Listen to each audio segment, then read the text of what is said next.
আমরা বিচারক হিসেবে পেয়েছি কাকে? আল্লাহ কি পার্শিয়ালিটি করবে বিচারে? স্বজনপ্রীতি করবে? কারো উপর জুলুম করবে? কাউকে ঠকাবে? আল্লাহ বলেন ওয়ামা আনা বিযাল্লামিল লিল আবিদ, আমি কখনো আমার বান্দার উপর জুলুম করি না। নাদাউল মাওয়াজিনাল কিসতা লিয়াউমিল কিয়ামা, কিয়ামতের দিন আমি মিজান নামে এমন এক ন্যায় বিচারের মানদণ্ড স্থাপন করব, ফালা তুযলামু নাফসুন শাইআ, এক বিন্দু পরিমাণ কেউ মাজলুম হবে না। এক বিন্দু পরিমাণ কেউ মাজলুম হবে না। এজন্য দুনিয়াতে যদি বিচার না পান, আল্লাহর দরবার বিচারটা দিয়ে রাখেন, সেদিন বিচার হবে। আহকামুল হাকিমিন আপনারা ঠকাবে না।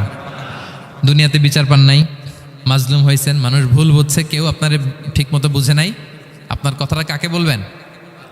বিপদে পড়লে ক্রাইসিস মোমেন্টে কাকে শেয়ার দিবেন? না ফেসবুকে শেয়ার দিবেন? আমরা তো ফেসবুকে শেয়ার দিয়ে দিই এখন। ফেসবুকে শেয়ার দেওয়ার আগে, বন্ধুকে শেয়ার দেওয়ার আগে, স্ত্রীর কাছে শেয়ার করার আগে আমার সমস্যার কথা আগে শেয়ার করব কাকে? কারণ আলাইসাল্লাহু বি আহকামিল হাকিমিন, আল্লাহ বলছেন আমি কি শ্রেষ্ঠ বিচারক নই?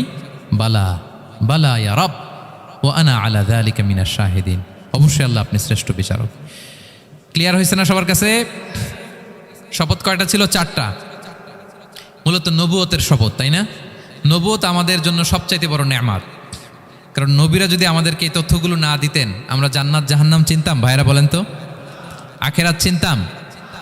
এই যে আখেরাত হবে, পুলসিরাত হবে, day of judgement, day of accountability, আল্লাহর সুপ্রিম কোর্টের কাঠ গড়ায় পাই টু পাই হিসাব দিতে হবে, নবীরা না এসে বললে আমরা এত বুঝতাম না। নবীরা জান্নাত জাহান্নাম চিনিয়েছে, আল্লাহর বিশদ পরিচয় আমাদের সামনে তুলে ধরেছে, আখিরাতের পরিচয়, লাইফ আফটার ডেথ কিরকম হবে, সব কিছু আমাদের কাছে তুলে ধরেছে।